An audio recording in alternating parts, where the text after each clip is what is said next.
നമസ്കാരം. ഈ social media യുഗത്തിൽ ആർക്കും ആരെക്കുറിച്ചും എന്തും പറയാവുന്ന അവസ്ഥയുണ്ട്. ചില കള്ളന്മാരെ തച്ചിനിരുത്തി നല്ലത് തുടർച്ചയായി പറയിച്ച് മോശം പറയുന്നവരെ സൈബർ ആക്രമണം നടത്തി വലിയ മഹാന്മാരായി തട്ടിപ്പ് നടത്തുന്നവർ ഇവിടെയുണ്ട്. എന്നാൽ മര്യാദയ്ക്ക് ജീവിക്കുന്ന മനുഷ്യരെ പോലും വെറുതെ വിടാത്ത കുറേ ജന്മങ്ങൾ വേറെയും. എന്ത് വിശ്വസിക്കണമെന്ന് സാധാരണ മനുഷ്യർക്കൊരു പിടിയുമില്ല. അത്ര സജീവമാണ് സോഷ്യൽ മീഡിയയിലെ ഇടപെടലുകൾ. നിരവധി ആളുകൾ ഒരു പണിയുമില്ലാതെ വായിട്ടലയ്ക്കാനും ചീത്ത വിളിക്കാനും അതിന് പേരിൽ വരുമാനമുണ്ടാക്കാനും സോഷ്യൽ മീഡിയയെ ഉപയോഗിക്കുന്നു. സന്യാസിനിയാണ് എന്നൊക്കെ പറഞ്ഞ് വലിയ കുറിയൊക്കെ തൊട്ട് കഴുത്തിൽ രുദ്രാക്ഷമൊക്കെ അണിഞ്ഞ് ഒരു സ്ത്രീ ഫേസ്ബുക്കിലും യൂട്യൂബിലും ഒക്കെ വന്നിരുന്ന് പച്ചത്തെറിയും അശ്ലീലവും പറയുന്നത് നമ്മൾ കാണാറുണ്ട്. ആ സ്ത്രീയെ ചില ഔദ്യോഗിക ഹൈന്ദവ ചടങ്ങുകളിലേക്ക് ചിലർ ക്ഷണിക്കുന്നതിൻ്റെ ദൃശ്യങ്ങൾ കാണുമ്പോൾ ഞെട്ടിപ്പോവാതിരിക്കാൻ വേറെ നിവൃത്തിയില്ല.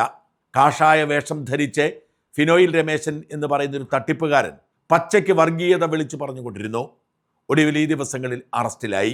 ഇങ്ങനെ അവഗണിക്കേണ്ടതായ അനേകം പേർ സോഷ്യൽ മീഡിയയിലുണ്ട്. പക്ഷെ ചിലരെയൊക്കെ അവഗണിച്ചാലും അവർ നമ്മളുടെ സ്ക്രോളിലേക്ക് കയറി വരും.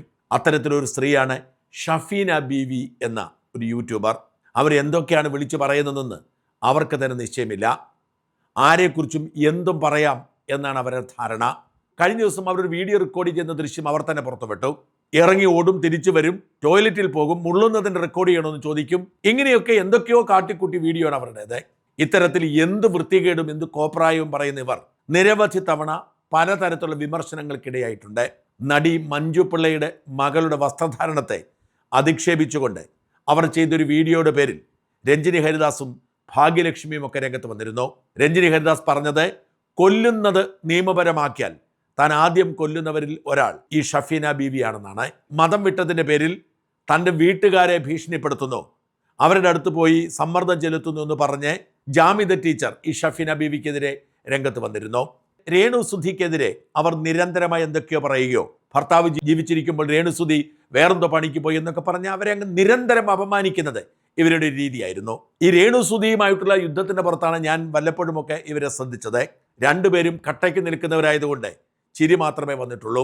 എന്തായാലും രേണുസുധിയുടെ പരാതിയുടെ പുറത്ത് ഷഫീന ബീവിയുടെ കൂട്ടുകാരൻ ദിലീഷ് അങ്ങനെ ആരോ ഒരാളെ അറസ്റ്റ് ചെയ്തു എന്ന് വാർത്തയും കേട്ടു. എന്തായാലും ഇക്കൂട്ടർ സോഷ്യൽ മീഡിയയെ മറ്റൊരു ലോകമാക്കി മാറ്റി വൃത്തികേടുകൾ പറഞ്ഞ് പൊളിച്ച് രസിച്ച് ജീവിക്കുകയാണ്. ഇവർക്കെതിരെയൊക്കെ നിയമ നടപടികൾ എടുക്കാൻ പരിമിതികളുണ്ട്. ഒന്ന്, നമ്മുടെ ഭരണഘടന നമുക്ക് അഭിപ്രായ സ്വാതന്ത്ര്യം നൽകിയിട്ടുണ്ട്. അതിനെ കൈകാര്യം ചെയ്യാൻ ഒരുപാട് പരിമിതികളുണ്ട്. രണ്ട്, അവഗണിക്കേണ്ടവർക്കെതിരെ കേസെടുത്ത് പോലീസിന് സമയം കളയേണ്ടതുമില്ല. ഈ ആനുകൂല്യം ഉപയോഗിച്ചുകൊണ്ട് ഇവർ അതിരുവിട്ട് തോന്നിയാസങ്ങൾ പറയുമ്പോൾ എങ്ങനെ അവഗണിക്കാൻ കഴിയും? ഇന്നലെ എനിക്ക് ഒരാൾ ഇവരുടെ ക്ലബ് ഹൗസിലെ ഒരു പെർഫോമൻസ് അയച്ചു തന്നു. അക്ഷരാർത്ഥത്തിൽ ഞെട്ടിപ്പോയി. ഇത് ഞാൻ പ്രേക്ഷകരെ കേൾപ്പിക്കാം, പക്ഷെ ഒരു കാര്യവുമില്ല. അതിൽ 90% ബീപ്പ് ചെയ്യേണ്ടി വരും. അത്രമാത്രം അശ്ലീല വാക്കുകൾ അവർ മോദിയെ ഉപയോഗിച്ചിരിക്കുന്നു. നമ്മുടെ നാട്ടിലൊരു ഫാഷനാണ് മോദിയെ തെറി പറയുക, അതിൽ ആനന്ദം കണ്ടെത്തുക. വാസ്തവത്തിൽ ഞാനതിനെ നമ്മുടെ ജനാധിപത്യത്തിന് വിജയമായാണ് കാണുന്നത്. മോദി ഒരു ഫാസിസ്റ്റ് ആണെന്നും മോദിക്കെതിരെ ആരെങ്കിലും എന്തെങ്കിലും പറഞ്ഞാൽ അപ്പോൾ തന്നെ പിടിച്ച് ജയിലിലിടുമെന്നൊക്കെ പറയുന്നിടത്താണ് മോദി CJPയുടെ പ്രക്ഷോഭത്തെ തുടർന്ന് ഒരു മന്ത്രിയെ തന്നെ രാജിവയ്പ്പിക്കുന്നത്. ഈ കേരളത്തിൽ ഇരുന്നു കൊണ്ട് സകലരും മോദിയെ ചീത്ത വിളിക്കുന്നത്. ഈ സ്ത്രീ പച്ചത്തെറി അവർ പറയുന്നത്, മോദിയെ കണ്ടാൽ ഞാൻ കൊല്ലും, മോദി എൻ്റെ മുമ്പിലെങ്കും വന്ന് പെടരുത്, എൻ്റെ മുമ്പിലെങ്ങാനും വന്നാൽ ഞാൻ അപ്പോൾ തന്നെ കൈകാര്യം ചെയ്യും, ഞാൻ അവർക്ക് അവസരം കിട്ടിയ കൊല്ലും, വൃത്തികെട്ടവൻ എന്ന് പറയുന്ന പറയാത്ത തെറികളൊന്നുമില്ല. ഒരു സെൻറ്റൻസിൽ 10 വാക്കുണ്ടെങ്കിൽ 7 വാക്കും തെറിയാണ്. അത് ബീപ്പ് ചെയ്ത് എനിക്ക് കേൾപ്പിക്കാൻ കഴിയൂ. പ്രേക്ഷകർ കേൾക്കുക. അവനെ പോലെ ഒരു ലോകത്തില്ല. അവനെ ഇങ്ങനെ സേവിച്ചുകൊണ്ട് കിടക്കുന്നവരാ, തള്ളയും കൂടെ അങ്ങോട്ട് ഉണ്ടാക്കി കൊടുക്കുന്നവരാ, സ്വന്തം തള്ളയെ കൂട്ടി കൊടുക്കുന്നവനാ മോദിയെ ഉണ്ടാക്കിക്കൊണ്ട് കിടക്കുന്നത്. അവനെ പോലെ ഒരു ലോകം കണ്ട ഏറ്റവും കണ്ട ഫ്രോഡാണ് മോദി. അങ്ങനെയൊക്കെ തോന്നൂടെ? അങ്ങനെയൊക്കെ തോന്നൂടെ? അല്ല, അത് കൊള്ളണവിടെ, അത് കൊള്ളണ്ടേ? ഞങ്ങളൊക്കെ ഒരു തന്തയ്ക്ക് ഉള്ളവരാണ്. തന്ത ഇല്ല എന്ന് പറഞ്ഞാൽ വീട്ടിൽ കാണത്തില്ലായിരിക്കും, ചിലപ്പോൾ പിണങ്ങിയൊക്കെ പോയായിരിക്കും. പക്ഷെ പല തന്തയ്ക്കുണ്ടായ ആറാംകുട്ടികളാണ് അവനെ ഊക്കിക്കൊണ്ട് കിടക്കുന്നത്. തള്ളയാലും കുഴപ്പമില്ല, മോദിയാണ് എന്റെ തന്തയെന്ന് പറയുന്നവർക്ക് അങ്ങനെയൊക്കെ തോന്നൂടെ? അതെങ്ങനെയുണ്ട്? അത് കൊള്ളായിരുന്ന. ശബരിമലയിലെ കാര്യം പറഞ്ഞപ്പോഴത്തേക്ക് സുപ്രീം കോടതി കൊള്ളത്തില്ല. അവനവന്റെ മോദിയുടെ പറഞ്ഞപ്പോഴത്തേക്ക് കൊള്ളാം, സുപ്രീം കോടതി കൊള്ളാം. നല്ല ഒന്നാം തരം അവൻ. എന്റെ കാര്യം പറയല്ലേ? അത് പറഞ്ഞ് തത്തയ്ക്ക് വിളിക്കല്ലേ? ഞങ്ങൾ തിരിച്ചും പറയും. എന്റെ അടുത്ത് പറഞ്ഞ ആളുകളെ വെടിവെച്ചും കുത്തി കൊല്ലുന്ന പട്ടി അടുത്ത് ഈ ഏരിയയിൽ അങ്ങ് വന്നു വരുന്നു പറ. അവന്റെ ബാലാട്ടി പട്ടികൾ വന്നാൽ അവരെ ഇതേ അവസ്ഥ തന്നെയാണ്. തന്തയ്ക്ക് പറയും. നിങ്ങൾ അമ്മയെ കുത്തി കൊടുത്ത